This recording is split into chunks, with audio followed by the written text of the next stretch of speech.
Christian Garzone sent me a message 30 minutes ago, and he said, Eric, where do you want me to go for the 6 o'clock? And I told him go here, and now I feel bad. So, Christian, what's it looking like, buddy? I'm sorry. Good Lord. Eric, I think I can hear you. Eric, I was complaining at 5 because it was so bright and sunny, and I said, look, there's nothing to show. I guess we got lucky, if that's the right word. We're in the middle of this right now, Eric. It is blowing. It is raining. We're hiding in a gazebo, trying to anyways, but it's still getting all over us. I'm soaking wet, so just have a towel ready for me back at the station. But we're at Ontario Beach Park right now. Ben's showing you some of the stuff out there. With these storms crossing the region, depending where you're at, we're not out of this yet. This could bring strong winds, as you know, I'm in the middle of right now, within these storms, and it could be severe. They could knock out weaker trees and maybe even a few power lines, leading to isolated outages. Make sure you stay aware and keep your eye on the sky this evening. It could also mean flooding in certain spots. I mean, we're seeing the ground down here. You know, it's getting some pretty thick puddles here. Even in Sweden, we saw some of the drainage out that way, certainly leveling up there. Now, if you have aging infrastructure or stormwater drains that have a tough time, you could see some inches stack up there as well. There's that thunder clapping up above me right now. We're going to have more coverage for you as the night goes on here with these storms. We'll be tracking them for you, so stay with News Channel 8. Eric, you're all dry. I envy you. Back to you in the studio. All of you, Adam Marine, I love you, bless you. You're in a good spot. From Ontario Beach Park, Christian Garzone, News 8. My goodness. From the team you can trust. This is News 8 at 11. Good evening, I'm Christian Garzone. Isabel has the night off. A 14-year-old now recovering from a gunshot wound this evening. Police say they arrived at 72 St. Paul Street around 6:30 tonight after reports of shots fired. The teen was found with one gunshot wound to his lower body. He was taken to the hospital, but we're told his injuries are non-life threatening. No one is in custody, and there are no suspects at this time. Christian, how difficult has travel become there? Well, it's shut down, and the winds are very difficult. In fact, I think my backside is just about frozen off, and poor Ben here's got the wind whipping him in the face. But it's bad and does not seem like it's going to get better anytime soon. As you said, I-90 is shut down west of here to Buffalo and then down south to the Pennsylvania state line. I can't measure it, but the wind is probably hitting that 50 to 60 mile per hour mark. It's moving both of us around as we stand here. It's certainly dangerous on roads across the region now. If you are driving, take it slow and do not tailgate. It is so cold. For the first time in 10 years, I put a scarf on my mother made for me for Christmas about 10 years ago. It's a scarf day. Mom, thank you and God bless you. I did need this today. It's really bad out here. The Thruway said to stand by the way, because more closures and speed restrictions could be coming depending how this goes. Live in Henrietta, Christian Garzone, News 8. Adam, Teresa, right back to you in the studio. All right, Christian, thank you, and moms know best. Adam, it's certainly been a journey for those residents at Canalside. Now, while they might be closing down, there is something these residents are getting out of this that could really reshape their lives.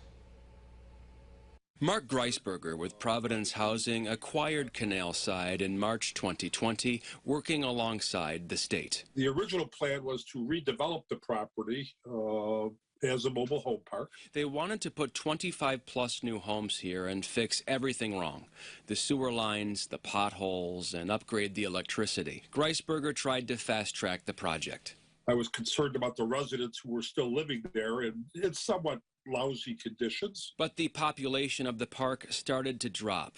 The town not giving assurances they would approve the work, and the state kept funding the operating deficit. And without an assurance that there would be an approval, I think they just said enough's enough. And they said we're not going to continue to fund this indefinitely. He says a mutual agreement was made with the state to discontinue the operation. We would change our focus to how do we take care of the residents who are still there. Melissa Lair still lives here and says the work Providence planned to do looked great, but says the town wouldn't give them a chance. I don't think they really have been looking to help, to be honest. News 8 did reach out to the town, but they directed us to state paperwork with no comment. Now back to that agreement between Greisberger and the state. Lair and others will be getting $20,000 in relocation costs. For her and those who remain, she says this presents an opportunity she never thought possible. For my family and I, we're looking at buying our first house. That way, all of my kids have their own bedrooms. We can play in a yard. $1,000 to each family should be going to residents in January. Adam, back to you. Christian Garzone is also live on scene at Court Street. Christian, you were there last night as well. Pepper spray. I know that you were affected by that then. Is it the same thing right now? What's going on? Well, the difference here is the police have kind of barricaded a whole street off. They moved the protesters up and away, saying this is an unlawful gathering, evacuate the area, get out, and there's pepper balls all over the place. Our cameraman Patrick Riley was hit. I had a bunch of dust go in the face, so excuse me if I sniffle or sneeze or cough on air. I do apologize. But let's dial back to what you were talking about a second ago. Now, while protesters are largely calling attention on what happened on March 23rd, there was a lot of discussion today about what happened in the weeks and months after, essentially talk of who knew what when it came to Daniel. Specifically, City Hall's legal team came out saying they did not let the public know about Daniel Prude's death or investigate the officers involved because it was the Attorney General's case, and they claim on June 4th they called the AG's office because Prude's family was asking for body cam video. Now, the AG's office responded today saying this, quote, "There was never a request from the Attorney General's office to the City of Rochester Corporation Council to withhold information about the events surrounding the death of Daniel Prude. Plain and simple, once again, the City of Rochester and the Rochester Police Department are free to move forward with their own investigation," end quote. Now, since the family did come out with the video, the city has suspended with pay 7 officers involved and announced they're conducting an internal investigation. In downtown Rochester, Christian Garzone, News 8. Adam, back to you in the pepper spray-free studio. Yeah, Christian, please take. Christian, what are we learning? Well, Adam, that criminal possession of a firearm is a Class E felony, and endangering the welfare of a child is a Class A misdemeanor, both of which could carry prison time. Now, as you said, this indictment was the result of a search warrant conducted by state police on May 19th, part of a larger investigation with the Greater Rochester Area Narcotics Enforcement Team. The warrant was the end of a months-long drug investigation, culminating in the arrest of several individuals, including Warren's husband, Timothy Granison. Upon the arrest of Granison, a search warrant was conducted at his residence, 93 Woodman Park, where police say he resides with the homeowner, wife Mayor Lovely Warren. A rifle and pistol were found in the home where Warren and Granison's 10-year-old daughter was left alone.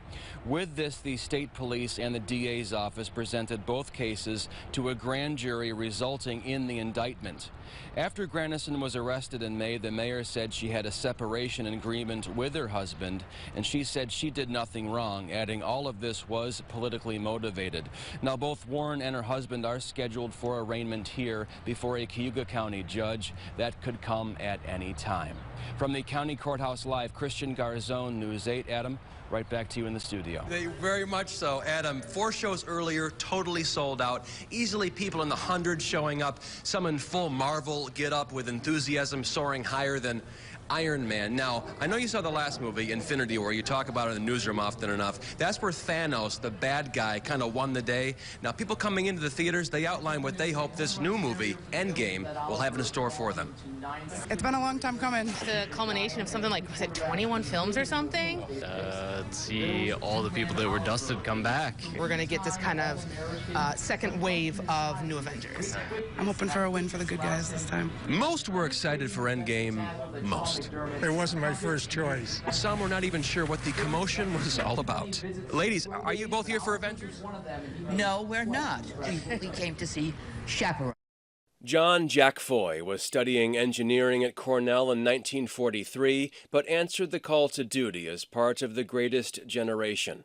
He spent most of his time serving in Europe under General George Patton. As a machine gunner in an infantry company.